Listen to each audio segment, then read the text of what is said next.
Praise the lord. దేవుని నామానికి మహిమ కలుగును గాక. దేవుడు గడిచిన కాలం అంతా కూడా కాచి కాపాడి సజీవులకు ఉంచినందుకు దేవునికి మహిమ కలుగును గాక. దేవుడు మరి ఈ యొక్క దినమును కానుకగాను బహుమానంగాను మనకి ఇచ్చినందుకు దేవుని నామానికి మహిమ కలుగును గాక. ఈ దినము దేవుని యొక్క వాగ్దానం మనం చూసుకుందామండి.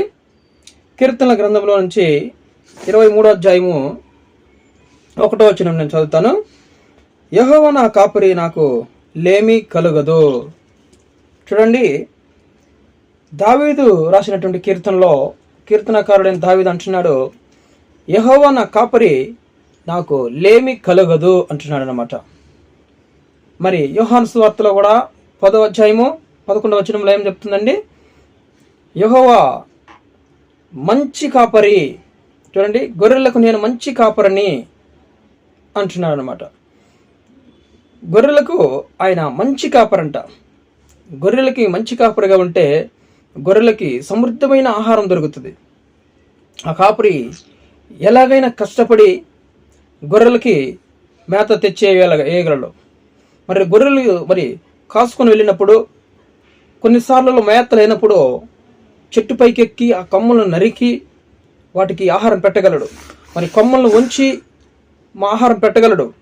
అలాగా రకరకాలుగా కాపరి విధాలుగా ప్రయత్నాలు చేసి వాటిని పోషించడానికి ఆ కాపరి ప్రయత్నం చేస్తూ ఉంటాడు.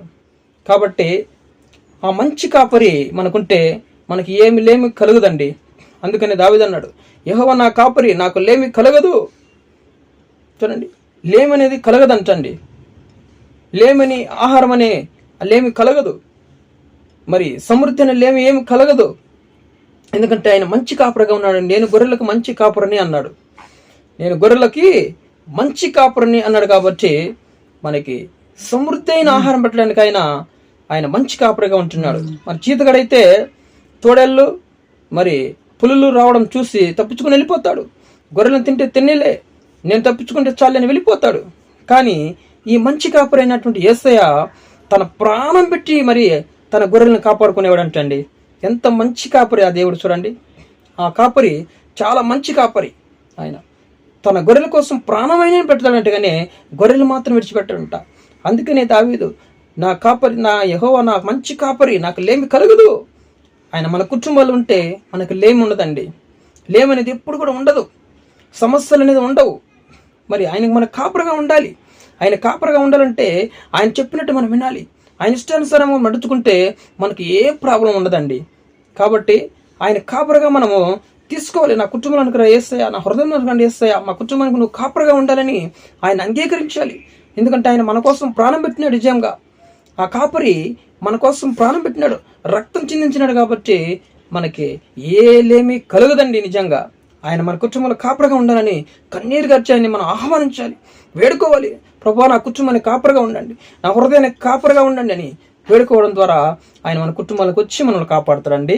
దేవుడి మాటను దీవించి ఆశీర్వించును గాక. ప్రభువా, మీకు స్తోత్ర వందనాలు.